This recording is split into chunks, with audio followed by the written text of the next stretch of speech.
Esta es la charla de Building Mentoring into an Open Source Community that welcomes and values new contributors. Y tú puedes ver esta presentación a bit.ly/dc-es-mentoring si deseas. So you can also watch the presentation locally if you want to, and bit.ly/DC for DrupalCamp-ES for Spanish, -mentoring. Me llamo Cathy, y también YesCT en Twitter y también en Drupal.org. Lo siento.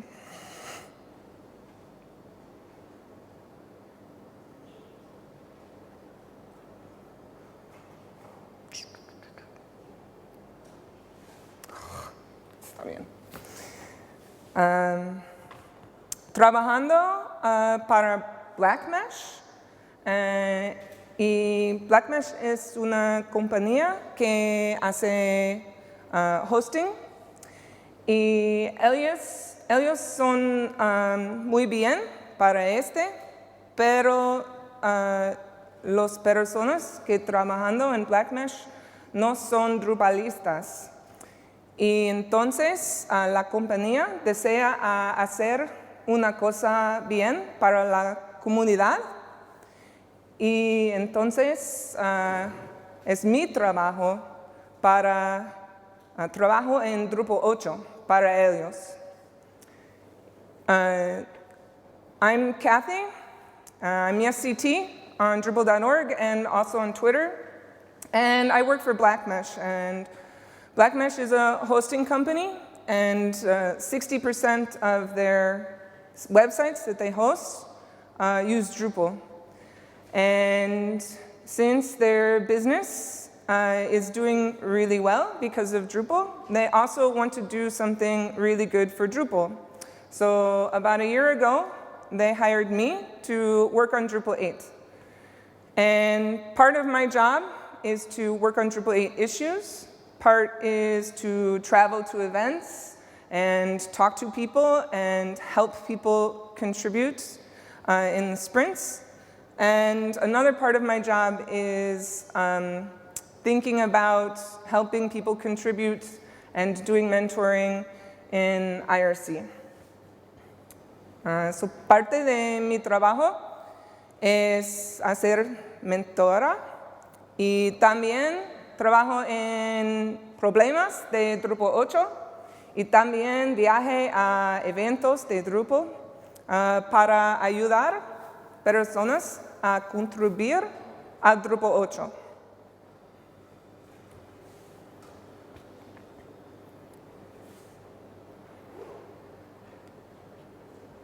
So I want to talk about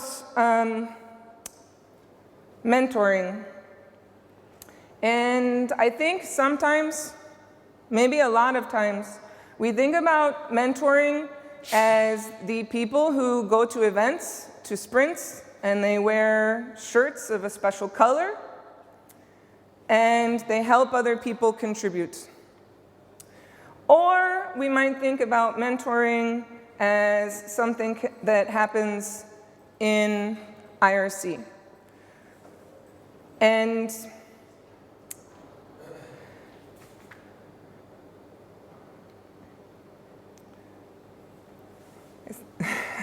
para 3 días estoy hablando español. Y entonces es muy difícil para hablar en inglés. Estoy pensando en español, pero...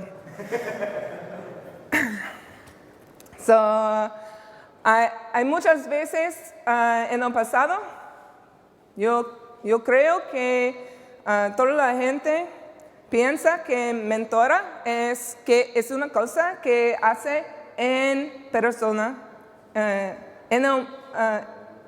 campos o camps con personas que llevan camisas de colores brillantes y ellos ayudan a otras personas a contribuir a Drupal 8. O una otra idea es mentoring. Es una cosa que hace en IRC a unas horas de la semana. Pero es más de esto.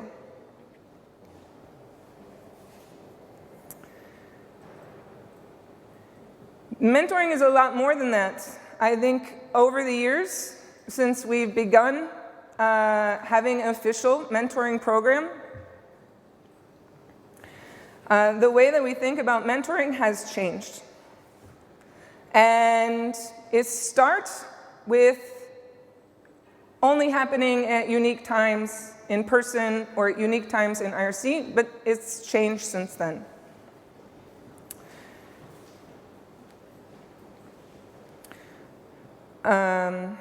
Now it is something that is in all of the parts of working on Drupal.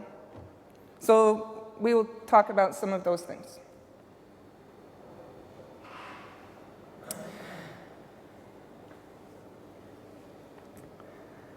El centro idea de mentoring es personas desea ayudar otras personas que hacen bien.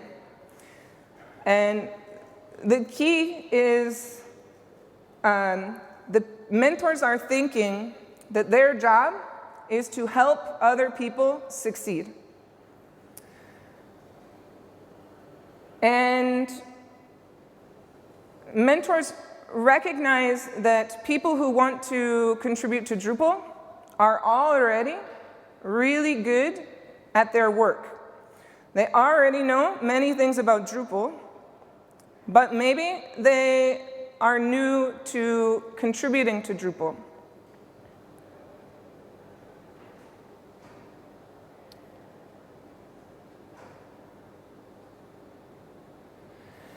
People who do mentoring are thinking that when they take their time with new contributors, that this is a really good investment in the future. Even if it takes longer time to do something with a new contributor, eventually that new person will go on to do many great things. Sometimes we do this when we help somebody. We may help them only one time. But this is okay. Because even if somebody is helping somebody and the new contributor only does something one time, the mentor still gets something valuable out of the interaction. So the mentor can learn something from the new person. En otras veces, la persona que está contribuyendo para la primera vez, ya en el futuro, puede hacer más cosas. And when this person goes on to do more things to help with Drupal, this is also a good result of having a mentoring experience. Unos de estas personas también hacer más de este. Sometimes some of the people will go on to do even more. Not just help with Drupal, but also become maintainers, leaders, mentors themselves. And this is another kind of result from mentoring. When the mentors understand that they themselves will learn something by helping new people, when mentors expect that it is okay Also, that somebody may help one time and then never again. When a mentors understand that it's possible, somebody they might help will continue to help.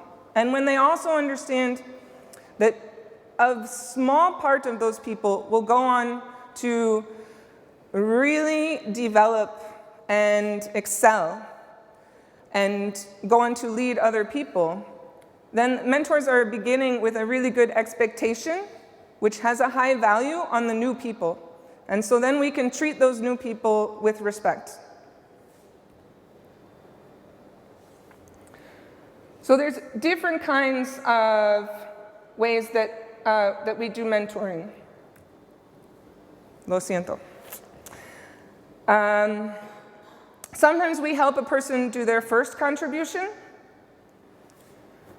Algunas veces ayudamos a hacer unas cosas en un lugar que es nuevo para esta persona, pero la persona no es nuevo a contribuir. So sometimes we are helping them be a new contributor, but other times they are also contributing to something, but they want to contribute to a new area, but they already have experience. And sometimes we help them move from contributing to mentoring other people. And sometimes we help those people grow into our new leaders.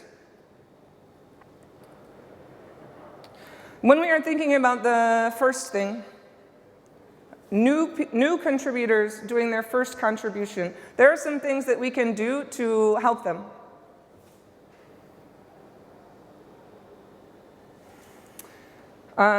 We can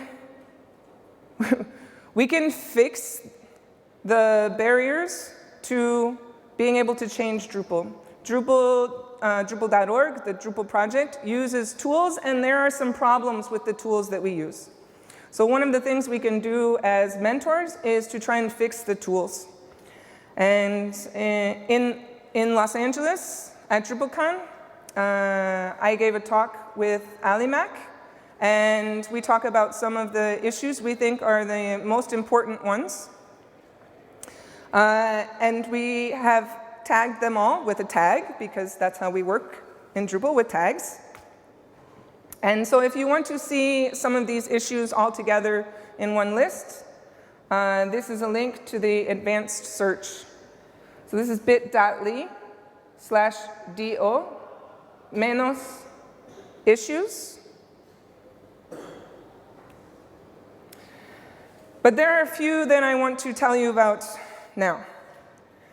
One of them is the changes that we are making to how we actually change the code. So pretty soon, no sé es soon, pero en unos meses or un año, we will have a change to the workflow that we use. So right now we do a patch workflow, but we make our patches with Git, but then we turn them into patches and then we upload them. But we're going to change that. And we're going to change to use a Git pull push based workflow. And we're going to use something very special called Git workspaces to do this. And if you want to keep track of this, so you know the things that are going on, you can look at this issue. It's 2488266. And you can follow this and see all the plans. And it's going to be really nice.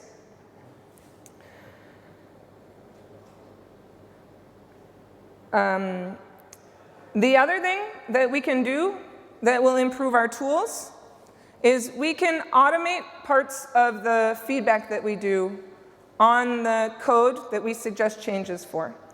So one of the problems that we have is when people suggest a change, we need to do a review on that change. And a lot of times people wait a long time for this review. You can wait maybe 2 days or maybe 2 months. And this is very frustrating and not good for a new contributor. Some people, when they do a review, they are distracted. And they have trouble concentrating on the ideas of the code because there are these small problems with coding standards. But we have the possibility to make that a lot better if we can automate the testing and the feedback for our coding standards. And so there's this issue to do that, and that would be really good. And that one is 1299710. And what is great about this is if we can make it automatic, then a new contributor, when they make their change suggestion on the issue, either with a patch or with Git, they can get very fast feedback about very simple, small things. And if we automate this, we can make sure that the feedback that they get is full of information, like suggesting what it is that actually needs to be changed. And they would get this very quick, like in a couple hours. And so they would go through some kind of iteration at the beginning of their work where they get educated by a machine. And for a new contributor, they feel better about this critique because it is not personal, because it is automatic, and everybody gets subjected to exactly the same thing. So they're very comfortable with this. And then, after they address the automatic feedback, then the next human who comes to do a review, now they are not distracted by these small problems. Now they can focus on the ideas of the code. And then the reviews will be much better, and the reviewer's time can be concentrated on the ideas instead of linking to some 16 coding standard pages that we have somewhere in Drupal.org. So both of these things will help a lot.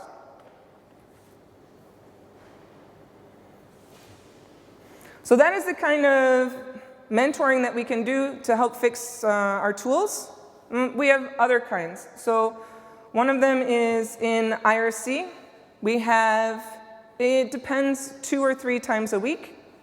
We have special hours where people can go and they can talk with experienced contributors, and they can answer any questions. Questions about procedure, what needs to be done next, or questions about technical things, about the problem that they are working on. The nice thing about this is that these are reliable, dedicated times. The new contributors who attend get instant feedback from a human being. That's really nice. And also they feel like they are moving together with someone. So they feel like they have a support of a person, and this is really good. And right now, in the phase that we are at in the Drupal 8 release cycle, we have 2 kinds of office hours. We have the kind where if you have never contributed before, this is where you go for the first time. So you don't know anything. You don't know how to find an issue. You don't know what kind of review, how to write up your feedback for review. Then you can go to these. And then we have another kind, which is after you understand the issue queue a little bit, and you work on 1 or 2 issues, maybe a couple more, then you can go to what we have critical office hours. And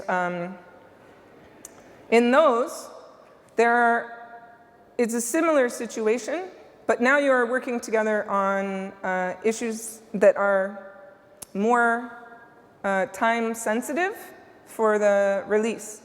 And even though we have like 21 criticals, and some of them are really hard, some of them are not really hard, especially if you are working with somebody who is already familiar with the problem, and they can help you understand it and work on it. So we have kind of a way to start, and then a way to get more complicated, and that's really nice.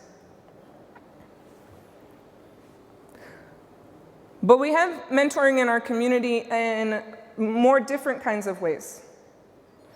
It's always happening by people who may even not think of themselves specifically as mentors.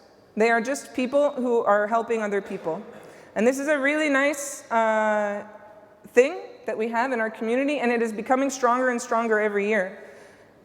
Because when we have the office hours in IRC, the formal ones, we have mentors talking to new contributors in public, and everybody else in the channel sees those people talking. And they are listening. And then when they listen over and over again, they start to bring inside of them some of the ideas, some of the ways of communicating with new people. And then it starts to happen even outside of the special hours. Now it happens anytime somebody feels like it. But it makes a change in the way that people interact. And this happens, if you want to start, mostly in two places. In the Drupal channel and also Drupal-contribute. The really nice thing about this is you get new contributors and also people who may not yet help new people just watching the conversations. And when they can see how the conversations go and they see how people help each other and also how they treat each other with respect, this makes them have less fear of saying something. And this can be a big problem for people. They're afraid to say something in public. And it's really helpful if they can see other people talking, and then they know that it's safe.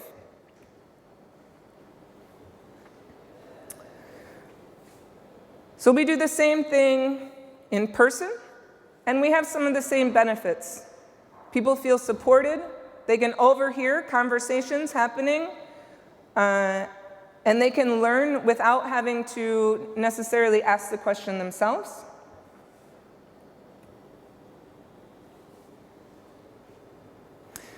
And we also apply the same principles when we do interactions that are not immediate. And there are some people who never go to events, some people who never go on IRC, but they still can sense in the Drupal community this same idea that mentors help other people succeed by helping them know things on their own. And so one of the things that we do is we help expose how we do things. So we have a page that talks about giving feedback on issues. And it's drupal.org/constructive-feedback. And here we show patterns and some examples of good reviews and bad reviews.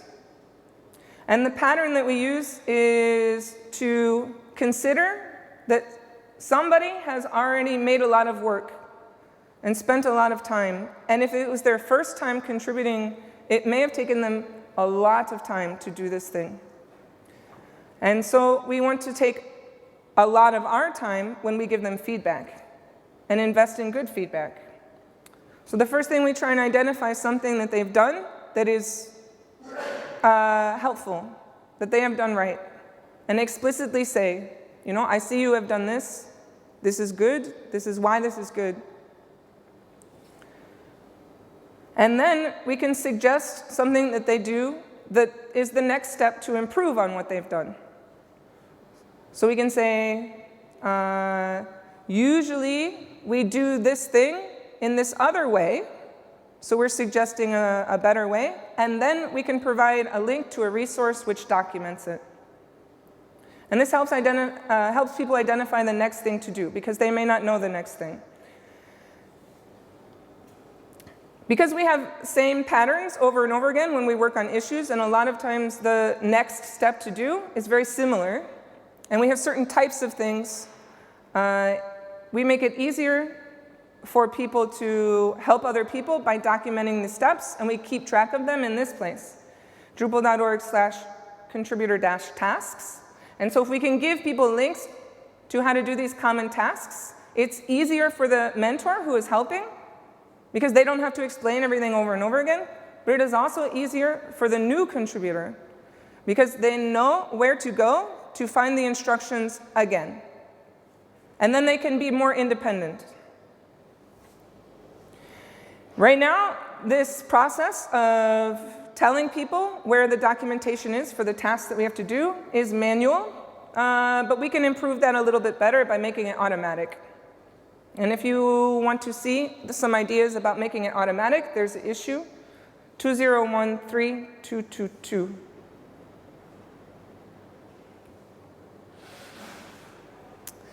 The idea is, since we have these tasks that are common, that we can identify them right in the place where people need to know what the possible tasks are, which is on the issue. So we can add a field to the metadata for our issues, and we can say these are the common things that need to be done.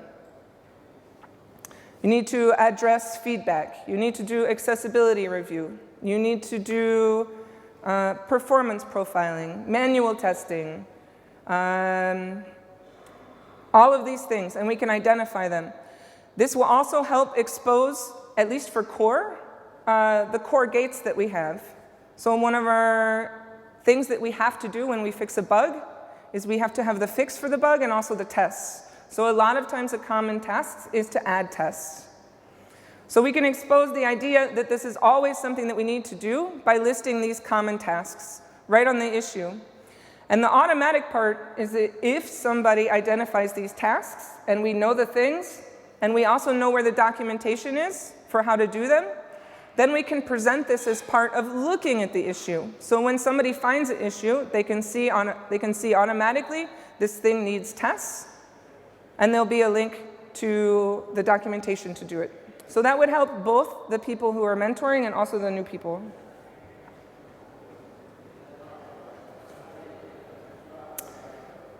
But that is just helping new people get involved. Also, we have something that we have mentors or experienced contributors do, and that is once you get involved, you may start in one area and want to move to another. And we can make this easier for people to do if we expose the people who are working on certain topic areas. So here's another idea for how to make this information that maybe a few people have accessible to everybody. And that is, we can do searches for issues.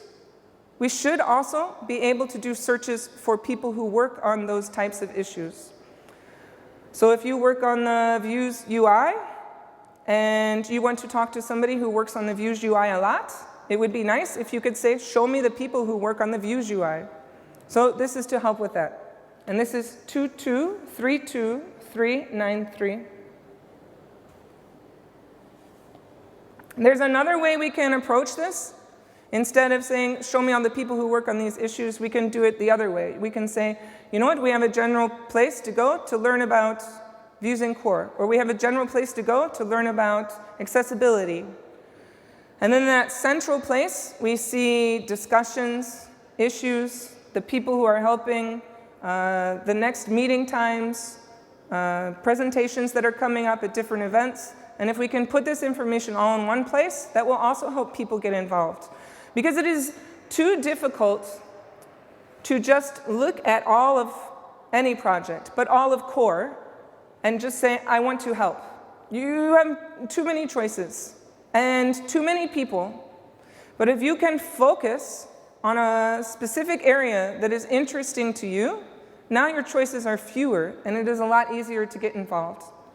Now the people involved are fewer, and now it is easier to know who you can ask questions. So that will help also.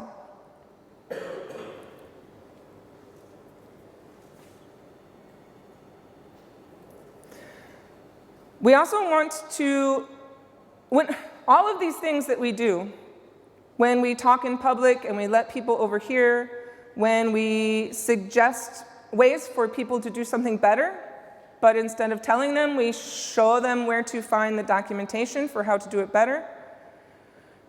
These are all ways of exposing information to people, and that will automatically help transition people into helping others, because they will know the resources to share with others. And when it's easier for them to share those things, now they're more likely to help other people themselves. But we also do a few particular things. So we've been having a mentoring program for a few years, and we have written down some advice. So if you have a local user group and you have a small group and you can't go to an event or you've never participated yourself, you can still find out some ideas of some things that work really well. So we have some suggestions for mentoring in IRC, and that's on drupal.org/core-mentoring/mentor instructions. And we also have some written down ideas of things that work really well for in-person events. And that's drupal.org/core-mentoring/mentoring-at-events.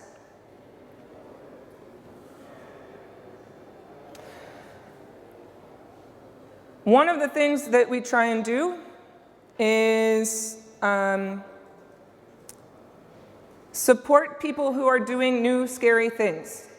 But if you are already contributing, contributing is not scary. What is scary is helping other people contribute. So we can make people feel more confident when we put new mentors with more experienced mentors. And we let new mentors try some things, and then when they have questions, they know there's always somebody who they can ask for advice. And you can either do this in the room or also in IRC. Okay.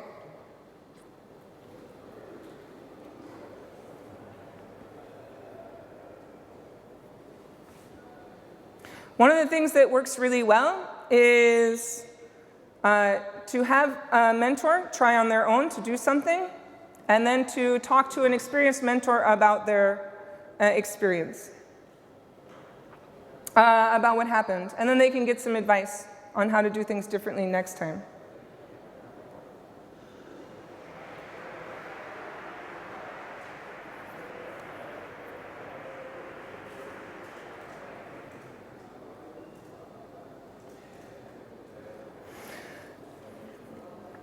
So we need to have a really healthy community, and in order to do that, we have to have a way for people who are have a big role to stop helping.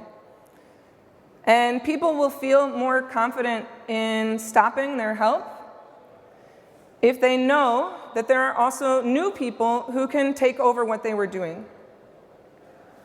And so one of the nice new things that we have for Drupal core is we are making this expectation more clear. And so this is brand new, so if you haven't read this, I recommend. And this one is 245785. And here is a new handbook page for how work is done on core. And it defines contributing, it defines maintaining, at all the different levels.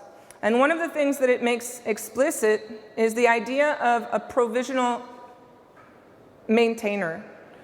So this is somebody who is not yet maintaining with full responsibility, but is starting to help maintain. And when you have people who have old maintainers, and they see new ones coming, they feel more safe in reducing their involvement because they know there are people who are going to increase their involvement.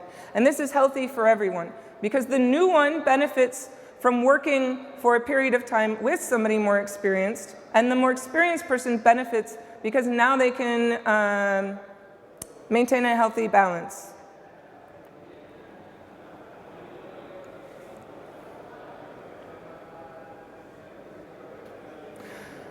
So this thing that began with IRC office hours that were regularly at only certain times is now grown to affect all the different parts.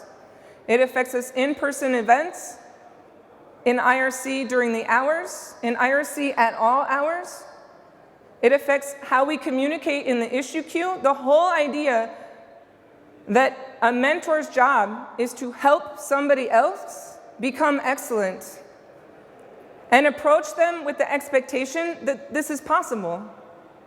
It's a philosophy of helping others be successful. So we don't tell people answers, but we show them how to find the answers. We want them to feel supported as they try and do new things that maybe they have a fear of. We want to do this in a way that scales really well. We cannot rely on a certain number of mentors. We need to have it built into the process how we are going to replace those mentors when they go on to do something else. So we want to expose how we know things in our tools and via our documentation. We want to make it so any person is replaceable. This makes that person free to do something different and makes a new empty space for somebody new to become more visible and start to do something themselves. And it over the years has begun a big cultural shift, and I think you will see that it makes for a very supportive environment. So we have like no minutes for questions, but I am here for all the day and también mañana. So, si tienes preguntas, ¿sí? ¿Ahora? ¿Alguien tiene una pregunta?